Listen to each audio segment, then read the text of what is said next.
Olá, tudo bem com você? Hoje nós vamos conversar sobre a coisa julgada no processo civil. Coisa julgada é a qualidade da decisão judicial que não será mais alterada. Portanto, a decisão judicial, seja ela sentença, seja acórdão, que se tornou imutável. Esse tema é regulamentado no CPC do artigo 502 ao 508. E nesse contexto, nós temos duas espécies de coisa julgada, a chamada coisa julgada material e também a coisa julgada formal. A coisa julgada material é aquela que não vai rediscutir o tema nem no processo em que houve o trânsito em julgado e nem em qualquer outra demanda judicial. Ao passo que a coisa julgada formal é aquela que resolve uma relação jurídica continuativa. E, portanto, se houver qualquer mudança da situação de fato ou de direito das partes envolvidas, vai poder se rediscutir o tema em outra demanda judicial.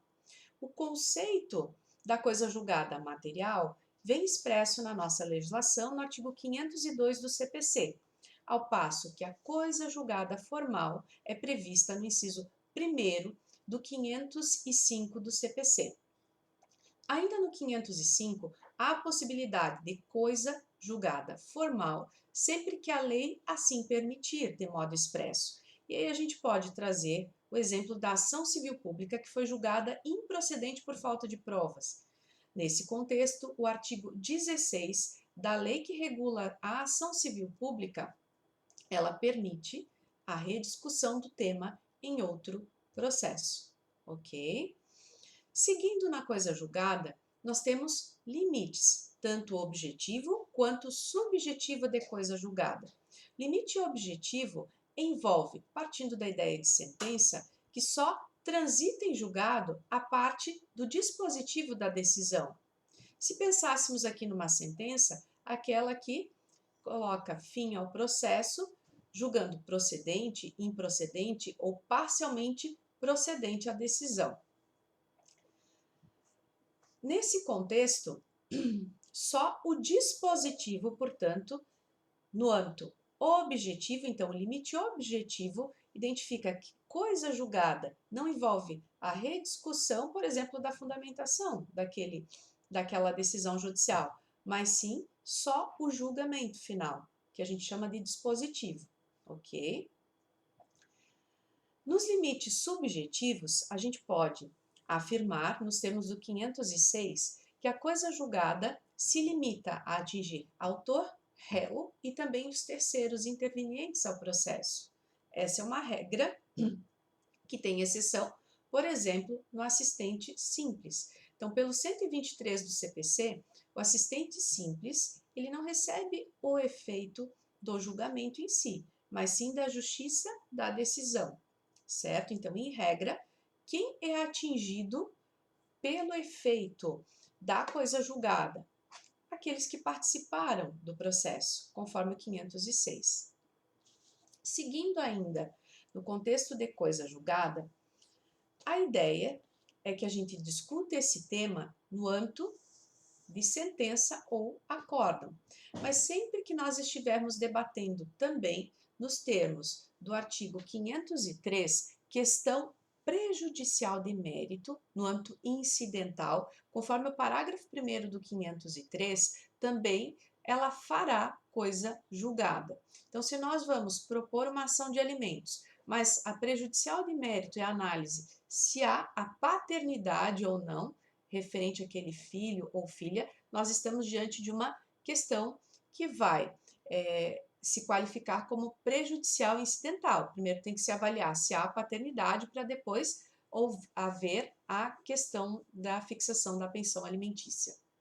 Então, para que isso seja possível, o parágrafo 1º do 503 depende da resolução do julgamento. Então, essa questão prejudicial, ela é essencial para que exista o julgamento do pedido lá do autor ou do réu, reconvinte. O contraditório prévio, que o efeito não se aplica também contra o revel. Então, para que se avalie, que se qualifique coisa julgada, essa questão prejudicial, ela passou pela discussão por autor e réu, portanto, houve o contraditório.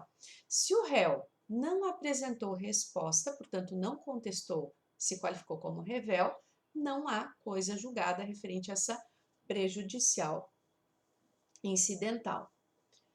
A competência também é importante nesse tema ali do parágrafo 1º do 503, para que se qualifique a coisa julgada dessa questão prejudicial incidental. Então, o juiz que avalia a questão, ele tem que ter competência para julgamento referente ao tema. Então, se nós estivéssemos discutindo numa vara cível a partilha de bens, mas essa partilha de bens foi advinda de um relacionamento que foi rompido, seja de casamento, seja de união estável. Então, a competência dessa discussão seria das varas de família e não de vara cível comum. Então, nós teríamos que também, para qualificar a coisa julgada dessa questão prejudicial incidental, de identificar a competência do juiz para debater aquele tema, ok? Também nós podemos acrescer a esse tema o artigo 508 do CPC. Então, alguns autores identificam como coisa julgada secundum eventum litis e outros como eficácia preclusiva da decisão.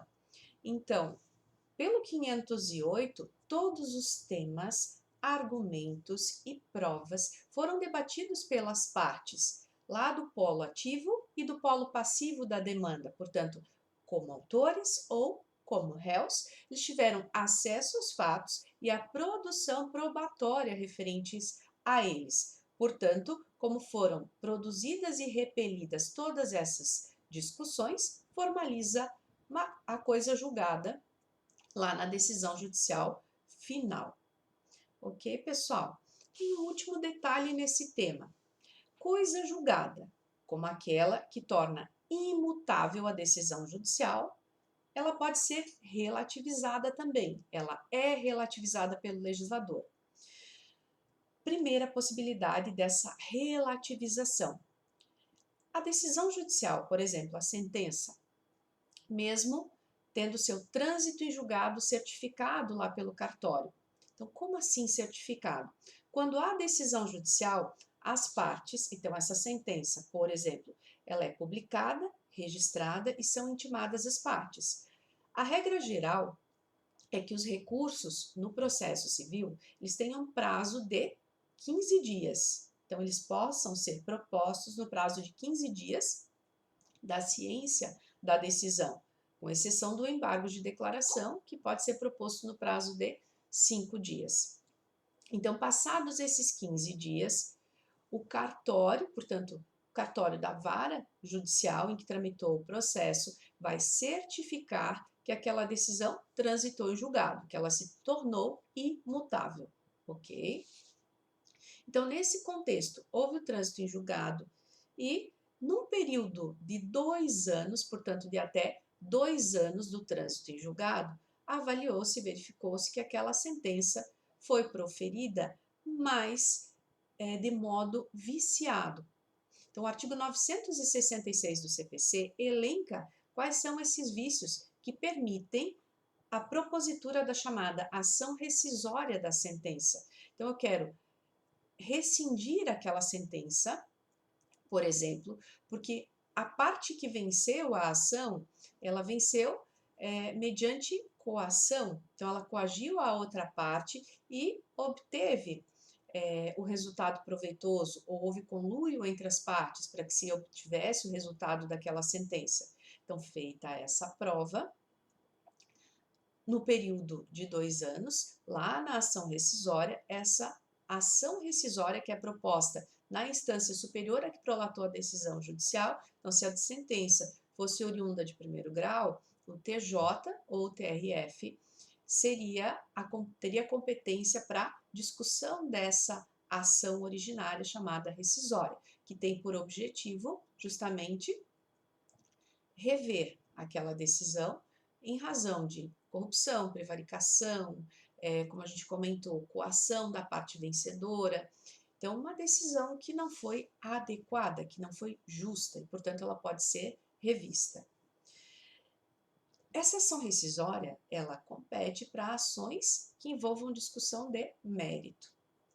Mas, às vezes, a decisão de mérito, portanto, prolatada nos modos lá do 487 do CPC, ela é homologatória, ela homologa um ato judicial, por exemplo, um acordo entre as partes ou algo que foi desenvolvido no procedimento de execução. Então, o que acontece nesse caso? O âmbito para rever essa decisão homologatória não é a ação rescisória, mas sim a ação anulatória, com base lá no parágrafo 4º do 966. Então, pessoal, sobre a coisa julgada, agora já sabemos que é a qualidade que torna imutável a decisão judicial. Te espero no próximo vídeo. Um abraço.